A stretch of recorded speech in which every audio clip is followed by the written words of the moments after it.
अस्सलाम वालेकुम एवरीवन, कैसे आप सब? उम्मीद करते हैं आप सब ठीक होंगे, खैर से होंगे। मैं भी ठीक हूँ, बोले तो ठीक हूँ। आप सुन रहे हैं मेरी नई स्टोरी जिसका नाम है ना चाहते हुए भी तुमसे प्यार हुआ।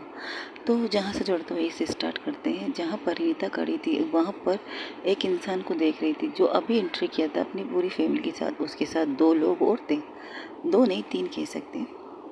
एक उनकी वाइफ, 2 उनके बच्चे जो उसके गोद में थे। अब वो गोद से नीचे रख के वो अपनी मॉम के सामने खड़े होके उनसे बात कर रहा था। तो कहता है, इतना सब कुछ बचपन में हमने उनके साथ किया था, वो चीज़ कम नहीं थी। इस चीज़ से हम निकल नहीं पा रहे हैं, यही सोच कर कि हमने अपनी बहन के साथ गलत किया है। लेकिन अब हमें ये पता चला है कि हमारी बहन के साथ इससे ज़्यादा भी गलत हो चुका है, इससे ज़्यादा भी। और मैं बदकिस्मत इंसान, मैं जिसने अपनी बहन को टॉर्चर करने में थोड़ा सा कम नहीं बहुत ज़्यादा साथ दिया है इन सब का। इस घर का दूसरा बड़ा बेटा तो मैं ही था, उनके बाद तो मैं ही था ना। कनिष्का के बाद मैं और अंजलि, हम 2 ट्विंस थे। और हमारा रंग रूप आपकी तरह, हम दी की तरह नहीं थे। दी जो कभी वो चाहती थी कि हम उसे दी कहें, आज जब हम उसे दी कहते हैं वो सुनना नहीं चाहती मोम, नहीं सुन। और मैंने उस इंसान की बेटी से प्यार किया, उस इंसान की बेटी से शादी की जिस इंसान ने मेरी बहन के साथ ये करने की कोशिश की। और अब समझ में आया कि आप क्यों नहीं चाहती थी कि मैं शादी करूं कशिश से। क्यों नहीं चाहती थी आप शादी करना, मेरी शादी कशिश से करवाना। हालांकि वो थी तो अपने ख़ानदान की नहीं थी, नहीं मेरे ख़ानदान की नहीं, बुआ के देवर की बेटी थी। अगर आप तब साफ साफ लफ्ज़ों में कह देती ना मोम कि जिस इंसान की बेटी से मैं शादी करने का सोच रहा हूँ उसके बाप ने मेरी बहन के साथ क्या करने की कोशिश की है, उस टाइम जिस टाइम आप लोग मना कर रहे थे ना, तो साफ साफ बता देते। आज हम सबकी ज़िंदगी दाव पे नहीं लगती मोम। अब मैं क्या करूँ, मैं छोड़ दूँ इसे? इसलिए छोड़ दूँ कि इसके बाप ने मेरी बहन के साथ क्या करने की कोशिश की? क्यों छोड़ूँ मैं इसे, बताइए? अब सब कुछ बर्बाद हो चुका है मोम, सब कुछ बर्बाद हो चुका है। आपसे पूछा था अंकल और आंटी का डिवोर्स क्यों हुआ था, किसी ने नहीं बताया। बुआ से पूछा, उन्होंने नहीं बताया। उनका आना इस घर में बैंड क्यों था, क्योंकि तो वो तो बुआ के देवर थे ना, वो कभी भी आ जा सकते, यहाँ पर रह भी सकते थे। लेकिन वो यहाँ नहीं आ सकते। वो यहाँ क्यों नहीं आते, यही सवाल अक्सर हम सब बच्चों के दिल में दिमाग में था, खास करके इनके दिमाग में, क्योंकि वो इंसान इनका चाचा था। और अब मैं कैसे इस लड़की के साथ रह सकता हूँ मोम, बताइए? कैसे मैं इस लड़की के साथ आगे की ज़िंदगी गुजार सकता हूँ? कैसे मैं ये चीज़ अफोर्ड कर सकता हूँ कि मैंने अपनी बहन के साथ खुद तो गलत किया है, इससे बढ़कर और बड़ी गलती ये की कि उनकी बेटी को उनके सामने रहकर। ये तो अच्छा है आपने मुझे सजेशन दिया था, आप ही नहीं तो कहते ना तुम्हें शादी करनी है करो, लेकिन इसके बाद तुम इस घर में नहीं रहोगे।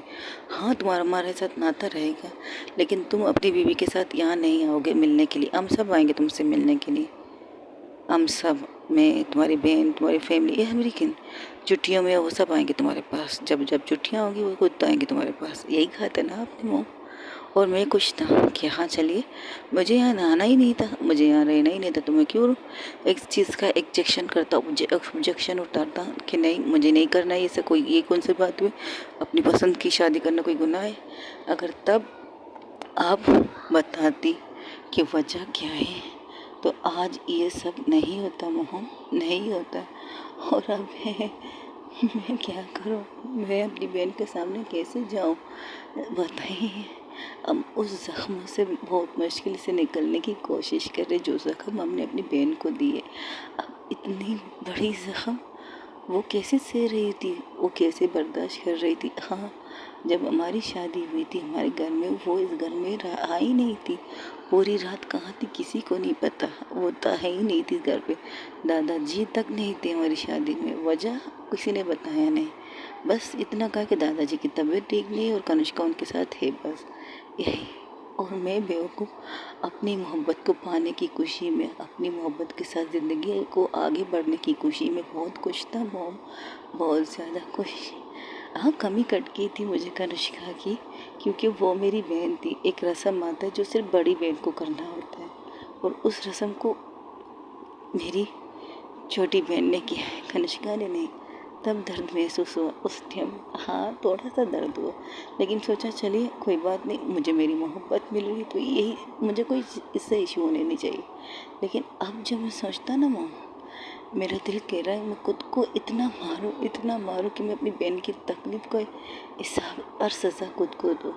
और ये जो नीचे ज़मीन पर बैठ के रो रही है, हम लोग क्या थे? हम आपके बच्चे थे, आप हमें सही रास्ता दिखा सकती थी, लेकिन हम आपकी तरह गलत रास्ते पे चलते रहे। अब हम कनिष्का को अपनी बहन भी कहे ना तो वो अच्छा सज़ा देती है हम सबको। हमसे बात नहीं करती, हमें ताने देती है, हमसे ये कहती कि वो हम उनके पैसों पे पल के बड़े हुए, उनके पैसों से हमारा लग्जरी लाइफ चल रहा था। झूठ नहीं है, सच है, सच है। लेकिन सब कुछ सच है, उन्होंने जो लाइफ दी है वो सब सच है, उन्होंने जो लग्जरी लाइफ हमें दी है वो सब कुछ सच है। लेकिन आज सब इन चीज़ों को देखकर और आज जो कंडीशन उसकी देखकर हम गलत हैं, हम बहुत गलत हैं। आपने हमारे रिश्ते के लिए हाँ कहने से फिर डरता ये कह देते कि इसके बाप ने क्या किया है मोम, तो इतना अफसोस, इतना गिल्टी फील नहीं करता मैं। आज मेरी बीवी, मेरे बच्चे, आज मेरी बीवी, मेरे बच्चे सब दांव पे लग चुके हैं। मोह मैं किस तरह इनके साथ रह पाऊँगा, किस तरह से मैं इसके सामने ये नहीं कह पाऊँगा, किस तरह से मैं इसको प्यार कर सकता हूँ। मोहम किस तरह से मैं इस बात को भूल पाऊँगा कि इसके बाप ने मेरी बहन के साथ क्या करने की कोशिश की है। उसके साथ कुछ नहीं हुआ है। सुना तुमने, हम सही टाइम पर पहुंच चुके थे, तुम्हारे दादाजी सही टाइम पर पहुंचे। वो जो कनिष्का कह रही है उसका क्या, वो भी तो कह रही है कि उसके साथ सब कुछ हुआ है। उस टाइम वो सुनती, उसे कुछ याद नहीं, उसके साथ कुछ भी नहीं हुआ है। हम पहुंच गए थे। अगर यकीन ना आए तो अपने दादाजी से पूछ लो, जितने भी घर के फैमिली मेम्बर थे सब उसी टाइम पर आ गए थे। कि इसके बाद क्या हुआ है मॉम? अंजलि की आवाज़ गूंजती उस कमरे के अंदर, उस लॉन्च में, उस टीवी लॉन्च के जहाँ पर वो लोग सब खड़े थे। इसके बाद क्या हुआ है मॉम? ये बातें बाद में। कनिष्का को हमारी ज़रूरत है। कनिष्का को कभी हमारी ज़रूरत थी? कनिष्का को तो हर बार आपकी ज़रूरत थी, मेरी ज़रूरत थी, आपकी ज़रूरत थी, हम सबकी ज़रूरत थी कनिष्का को। लेकिन हम कभी भी उसकी ज़रूरत पर नहीं पहुँचे थे। और उस टाइम भी हम नहीं पहुँचे मोम, उस टाइम भी हम नहीं पहुँचे। अगर थोड़ी सी देर हो जाती, थोड़ी सी देर, तो क्या ज़िंदगी भर हम कनिष्का के सामने खुद को बेगुनाह साबित करते? क्या कनिष्का को हम ये बताते कि हम उससे बेतनाशा प्यार करते हैं? उसके बाद से पहले ही हम उससे बहुत प्यार करने लगे थे, उसकी हर चीज़ से हमें प्यार होने लगा था, उसकी नेचर से। फिर हम सोचते थे, एक दफ़ा एक आंटी आई थी हमसे, दादी की बेस्ट फ्रेंड थी, याद है आपको? उसके जाने के बाद हमने कनिष्का के साथ बात करने की कोशिश की, लेकिन कनिष्का ने हमसे बात ठीक से नहीं की ठीक से बात। उस दिन मुझे आज भी याद है, जब हम सब कज़ने बैठे बातें कर रहे थे तो वो आंटी आई थी, दादी की बेस्ट फ्रेंड थी शायद, बेस्ट फ्रेंड, हाँ बेस्ट फ्रेंड वो होती है जो सही चीज़ों के सही तरीका दिखाए। तब हम बैठे थे तो हमें देख कर कहती, ओहो क्या बात है, मेरी दोस्त की पूरी जनरेशन यहाँ बैठी है। आए आंटी, आए आंटी, आंटी की बच्ची, तुम लोगों की दादी लगती हूँ मैं, दादी को, सॉरी दादी। ओके, तो तुम सब लोग यहाँ हो, कनिष्का कहाँ है? वो हमारे साथ नहीं खेलती। क्यों नहीं खेलती? बस उसे हमारे साथ खेलना पसंद ही नहीं है। अच्छा, ऐसा क्यों? बस हमें नहीं पसंद उसके साथ खेलना। और ऐसा क्यों कि तुम लोग उसके साथ खेलते नहीं हो? वो हमारी जैसी नहीं है ना, हम ब्यूटीफुल, खूबसूरत है, हमें गुरूर था खुद पर, बहुत ज़्यादा गुरूर था। हमने उनके सामने ये कह दिया। पर मुझे तो सबसे ज़्यादा खूबसूरत कनिष्का लगती है। आपकी आंखें खराब है दादी, छोटी दादी, आपकी आंखें खराब है, हम उन्हें छोटी दादी कहते थे। तुम सबसे अच्छी कनिष्का है और मुझे सबसे ज़्यादा पसंद पता है क्यों है?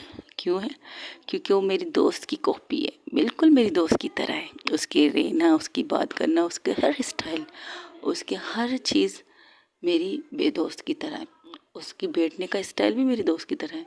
अगर तुम लोगों ने अपनी दादी को नहीं देखा है ना, तो तुम उनकी तस्वीरों को देखो, उनकी वीडियो को देखो, फिर पता चलेगा कि कनिष्का किस पर गई है। और रंग रूप सब कुछ एक चीज़ से नहीं होता बेटा जान। आपकी दादी मेरी साल में खूबसूरत हूँ, पर तुम्हारे दादू की जो चेहरे की चमक, जो मासूमियत होती थी ना, वो बिल्कुल कनिष्का के अंदर है। उसकी मासूमियत को मरने से पहले उसे अपना दोस्त बना लो। जिस दिन अगर वो मासूमियत वो सब कुछ मर जाएगी ना, तो शायद ज़िंदगी भर वो तुम लोगों की शक्ल नहीं देखेगी। ये बात याद रखना। वो बातें हमें मजाक लगी, हम सब हंसे थे। इसके बाद क्या, इसके बाद वो हंसा। दी ने जैसे कहा, कनिष्का ने जैसे कहा कि पुप्पा जी के भाई ने उसके साथ क्या करने की कोशिश की। उस दिन शायद हम कहीं जाने नहीं चाहते थे, हम में से कोई नहीं जाना चाहता था, लेकिन हाँ याद है हमें, अंकल आए, कहने लगे अरे आज मेरे दोस्त की शादी की, एनिवर्सरी की, शादी की सालगिरह है, सबको लेके चलेंगे हम, सब एवरीवन, सब के सब जाएंगे। और वो कनिष्का के रूम में भी गए थे, कनिष्का को ये कहने के लिए तुम हमारे साथ चलोगी। लेकिन कुछ देर बाद वो वापस आए, कहने लगे कनिष्का ने कहा वो हमारे साथ कहीं जाना नहीं चाहती। और हम भी खुश थे, क्योंकि हमें थोड़ी चाहिए कनिष्का जी अपने साथ ले जाने के लिए। हम भी तैयार होकर निकल गए, सब के सब निकल गए। लेकिन वहाँ पहुँचते ही अजीब सी चीज़ें होने लगी हमारे साथ। अजीब चीज़ पता है क्या, दादाजी बेचैन होने लगे। आप मॉम, आप फर्स्ट टाइम आपको मैंने आप इस कदर बेचैन देखा। वजह पूछी थी हम सब ने आपसे, मम्मा आप ठीक हो, आपकी तबीयत ठीक है? तो पता नहीं क्यों आपने कहा, पता नहीं क्यों मेरे दिल से और मेरे जिस्म के अंदर जैसे कोई आग लग रही है। अजीब सी बेचैनी हो रही है मुझे समझ में नहीं आ रहा बेटा। हम हॉस्पिटल चले? नहीं बेटा, तुम्हारे अंकल नाराज़ हो जाएंगे। इतनी प्यार से उन्होंने के दोस्त की बर्थडे, शादी की सालगिरह की बर्थडे पर आए हम लोग, वो नाराज़ हो जाएंगे। लेकिन दादाजी को रहा ना गया, और दादाजी उसी वक्त हम सबको छोड़ के आ गए अपने दोस्त के साथ।